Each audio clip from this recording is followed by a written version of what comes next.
চিকেনের নানারকম পদ খেয়ে খেয়ে একটু একঘেয়ে হয়ে গেছি। এই একঘেয়ে রেসিপি থেকে একটু নিষ্কৃতি পাওয়ার জন্য একটা অন্যরকম রেসিপি ট্রাই করলাম, সেটা বিহারি কড়াই চিকেন। খুবই সুস্বাদু একটি রেসিপি। করার জন্য আমি এখানে 750 গ্রাম চিকেন নিয়ে নিয়েছি। এবার এটাকে ম্যারিনেশন করে আমি আধা ঘন্টা মতো রেখে দেবো। তার ম্যারিনেশনের জন্য কী কী ইনগ্রিডিয়েন্টসগুলো দিচ্ছি সেটা দেখুন। সর্ষের তেল, নুন, জিরে গুঁড়ো, হলুদ, 4টি উপকরণ দিয়ে আমি মাখিয়ে রেখে দেবো।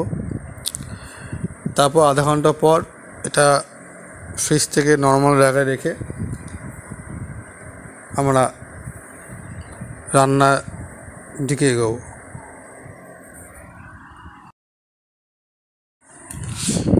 ভালো করে হাত দিয়ে এটাকে ম্যারিনেশন করে দিতে হবে এবং ভালো করে এমন মাখাতে হবে যে সমস্ত জায়গায় মাংসের সমস্ত জায়গাটা লেগে যায়।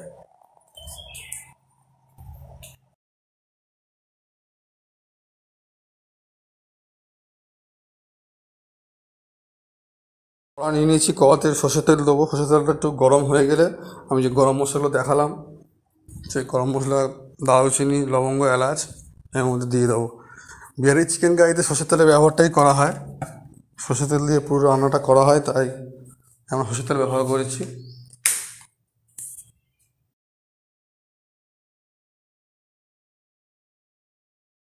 কড়াই তেল গরম হয়ে গেলে আমরা এখানে গোটা যে গরম মশলা সব দিয়ে দিচ্ছি। দারুচিনি, লবঙ্গ, এলাচ এবং গোলমরিচ, গোটা গোলমরিচ সব দিয়ে দিচ্ছি। এবার আমরা যে স্লাইস করে পেঁয়াজগুলো কেটে রেখেছি সেই সব পেঁয়াজগুলোতে দিয়ে দেবো।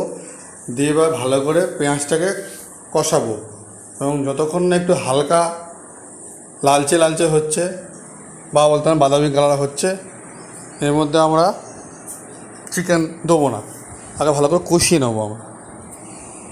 পেঁয়াজটা হালকা বাদামি কালার বা লালচে কালার চলে এসছে। এবার আমরা একে একে সমস্ত পেঁয়াজ, একটা গোটা রসুনের মধ্যে দিয়ে দেবো।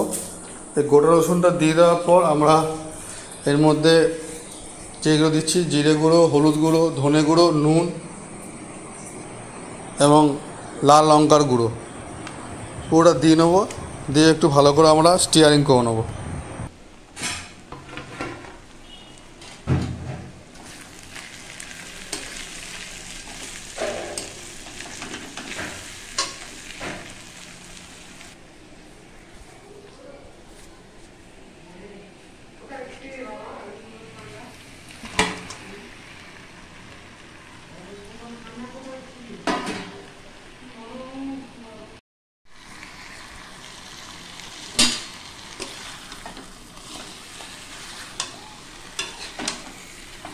মাংসটা ভালো করে কষিয়ে নেবো।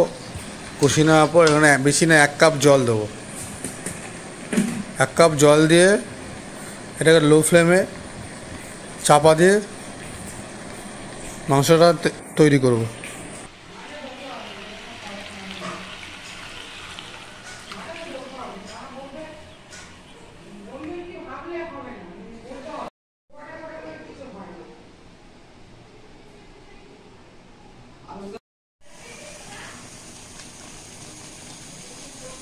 বিহারি চিকেন কারি পুরো রেডি,